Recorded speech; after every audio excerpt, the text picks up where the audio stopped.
Hey everyone, welcome to this explainer. I am absolutely thrilled to have you here today because we're about to connect some historical dots that, honestly, most people completely miss. We're looking at a fascinating, almost unbelievable thread, one that ties the grueling, highly manufactured celebrity culture of the 1990s directly to a nearly forgotten public relations stunt from 1949 involving, of all things, home hair perms. Get ready because the way media is manufactured is going to look entirely different by the time we finish today.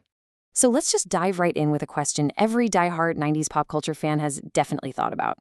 Picture this. You're watching your favorite grunge band or pop star on MTV, and they look completely drained.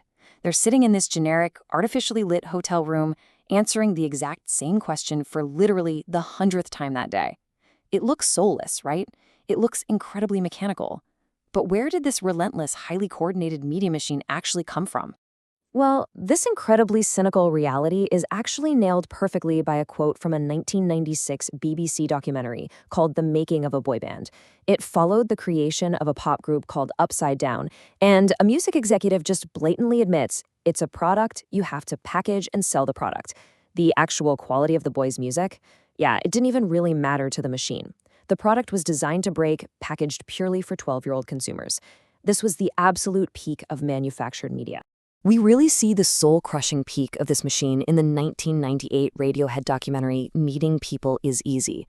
It followed the band on their massive OK Computer World Tour, and the film deliberately refused to show a glamorous rock and roll lifestyle. Instead, it showed a completely disillusioned reality. Just an endless stream of mundane press junkets, soulless hotels, and manic fans. The artist was essentially fed to a hungry media machine. But to understand who built this machine in the first place, we have to look far past the 1990s. To find the origin of this relentless packaging, we have to wind the clock way, way back to 1949. Meet Dan Edelman. At the time, Edelman was an ambitious 28-year-old public relations manager working for the Tony Company in Chicago. He was tasked with doing something revolutionary to save a product line, and the methods he would eventually invent, well, they're the exact same methods that birthed the modern press junkets we were just talking about. Right, so Edelman had a very specific, kind of massive business problem. The Tony Company had a hugely successful ad campaign called Which Twin Has the Tony that sold these $1.25 home permanent kits. But they had a really short window of opportunity. Once a woman bought the plastic rollers in that initial kit, she only ever needed to buy the cheap cream refills. Plus, competitors were aggressively creeping in. Edelman had to keep the campaign alive and create massive buzz before the market shifted entirely, and he knew that just buying the ads wasn't going to cut it anymore. So what does he do? He invents something completely new, the media tour, a coordinated nationwide travel campaign aimed directly at generating local newspaper, radio, and television coverage to ignite consumer buzz. Instead of just buying ads, he unleashed two caravans of highly telegenic twins across a 76-city tour. They traveled in sleek black Lincolns pulling pink and white striped campers.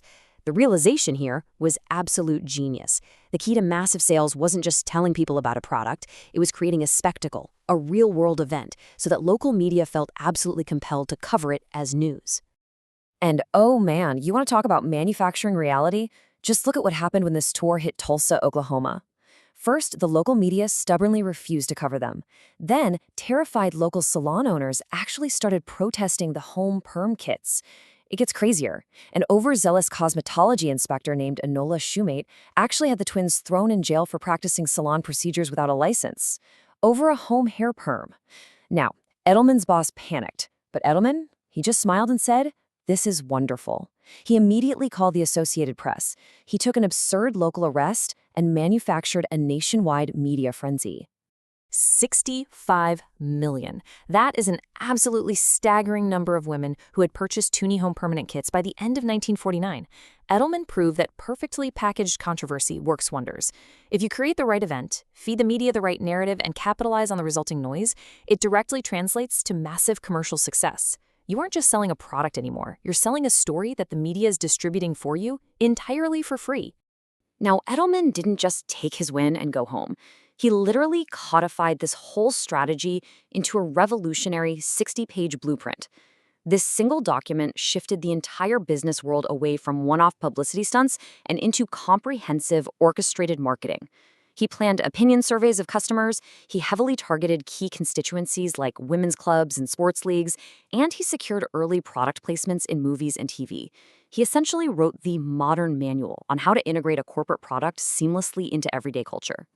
And that right there brings us to the foundational revelation of this whole explainer.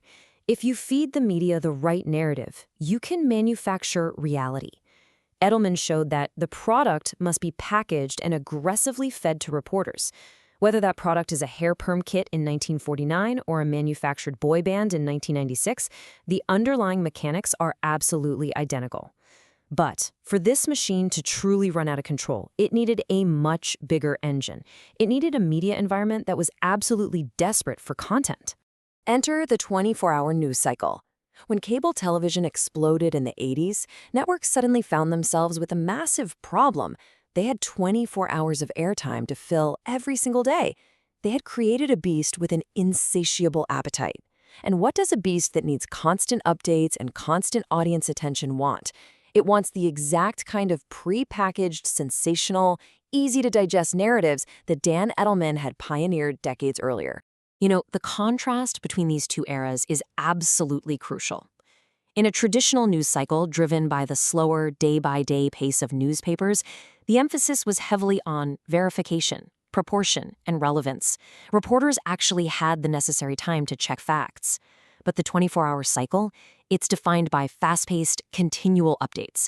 The desperate need to fill the clock pushed the media heavily away from deep, verified reporting and directly toward sensationalism, entertainment, and cheap opinion. Media critics Bill Kovach and Tom Rosenstiel hit the nail on the head here, calling this the journalism of assertion. In a fiercely competitive 24-hour market, being first and being entertaining became far more important than being valid.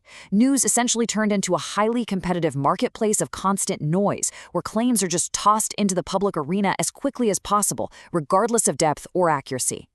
So what actually happens when you smash Edelman's PR packaging techniques together with a 24/7 news beast that demands constant entertainment? You get infotainment. To constantly feed this cycle, the entertainment industry standardized the grueling global press junkets. The artists, the actors, the musicians, they effectively became the new Tony twins.